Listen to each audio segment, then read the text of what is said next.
Kalyan road കുറഗജൻ ദേവസ്ഥാന പ്രതിഷ്ഠാദിന കളിയാട്ട മഹോത്സവം ഫെബ്രുവരിയിൽ നിധിശേഖരണത്തിന് തുടക്കമായി. ഫെബ്രുവരി 28-ന് കല്യാൺ റോഡ് കുറഗജൻ ദേവസ്ഥാനത്ത് നടക്കുന്ന പ്രതിഷ്ഠാദിന കളിയാട്ട മഹോത്സവത്തോടനുബന്ധിച്ച് തെയ്യത്തിന് അടയാളം കൊടുക്കൽ ചടങ്ങും സാമ്പത്തിക സമാഹരണത്തിനുള്ള ആദ്യ ഫണ്ട് ഉദ്ഘാടനവും നടന്നു.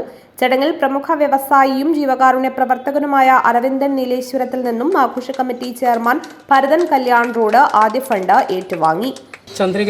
ചന്ദ്രഗിരി പുഴക്ക് അപ്പുറം ദക്ഷിണ കന്നഡ പ്രദേശങ്ങളിൽ മാത്രം കാണപ്പെടുന്ന ഒരപൂർവ തെയ്യക്കാലമാണ് ശ്രീ കുറഗജൻ തെയ്യം. ചന്ദ്രഗിരിക്ക് ഇപ്പുറം തെക്ക് ഭാഗത്ത് കാഞ്ഞങ്ങാട് ഭാഗത്തൊക്കെ ഇത് അപൂർവമായി മാത്രമേ കെട്ടിയാടപ്പാറുള്ളൂ. അങ്ങനെയുള്ള ഒരു ദേവസ്ഥാനമാണ് കല്യാൺ റോഡ് ദേവസ്ഥാനം. ആ കല്യാൺ റോഡ് ദേവസ്ഥാനത്താണ് ഈ വരുന്ന ഫെബ്രുവരി 28-ാം തീയതി കളിയാട്ട മഹോത്സവം നടക്കുന്നത്. നമുക്കൊരു ആയിരക്കണക്കിന് ആളുകളാണ് ഈ കളിയാട്ട മഹോത്സവത്തിന് എത്തിച്ചേരുന്നത്. അവർക്ക് വേണ്ടി 5000 ആളുകൾക്ക് അന്നദാനത്തിനുള്ള ഭക്ഷണ സാധനങ്ങൾ നമ്മൾ കൊടുക്കാറുണ്ട്.